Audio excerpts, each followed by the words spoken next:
Amis, bonjour. Aujourd'hui, je vais vous parler de l'Italie, le pays le plus touché par le coronavirus en Europe et le deuxième pays le plus touché dans le monde par le coronavirus. Donc, à tous les Italiens qui nous regardent, Forza Italia, que Dieu soit avec vous. Et si vous avez de la famille en Italie, priez pour eux. On commence. Première information importante, l'Italie est considérée comme le deuxième pays le plus fort en système de santé dans le monde, après la France. Donc, en système de besoins, de médecins, d'hôpitaux, c'est les meilleurs.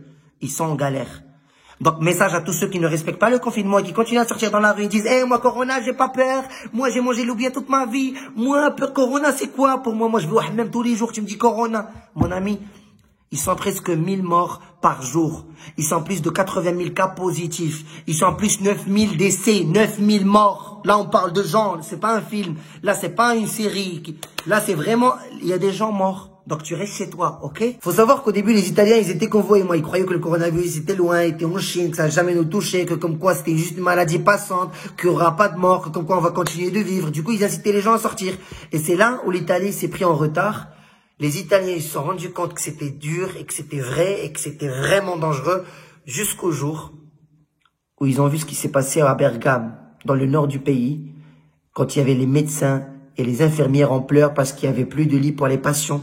Parce que les médecins, ils devaient choisir qui sauver. T'imagines un médecin, il devait choisir entre toi ou quelqu'un d'autre pour savoir qui va sauver. Il aura ça de la conscience toute sa vie.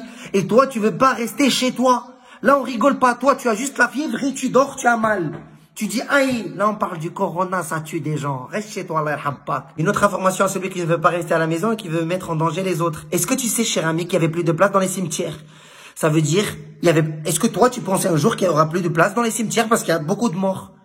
Eh ben, mon ami, si. C'est arrivé en Italie. Il y avait les camions de l'armée qui déplaçaient dans les tombes des gens dans d'autres cimetières. Et quand il y avait plus de place, ils les brûlaient. Pire, quand t'es mort, t'as pas le droit des funérailles. Ta famille n'a pas le droit de t'approcher. Ça veut dire, on peut même pas t'embrasser le front, on peut pas te toucher, on peut pas pleurer sur ton corps, on peut pas te caresser, on peut rien faire. Alors, la seule chose que tu peux faire, c'est rester à la maison et sauver les gens autour de toi. Je t'explique en quelle langue. Bon, mes amis italiens, j'espère que vous allez vous en sortir. Et à tous les autres, faites attention à vous tant que c'est pas grave. Et juste avant de finir, je dois l'expliquer quand même, on sait jamais, il y a des gens, ils ont pas compris. Est-ce que tu sais que plus on se prend à l'avance, plus on finit en avance? Ça veut dire que si là, on gère toute la situation, le confinement, ça va pas durer longtemps. Mais si toi, monsieur, tu restes dans la rue, ça va durer longtemps, parce qu'il y aura beaucoup de malades. T'as compris? Voilà. Avant de finir, il y a un truc incroyable qui s'est passé en Italie. Avec tout ce qui s'est passé, les Italiens, ils ont pas perdu espoir. Ils sont sortis dans leur balcon. Ils ont commencé à chanter. Pensez à tous les Italiens. Forza Italia. Que Dieu soit avec vous.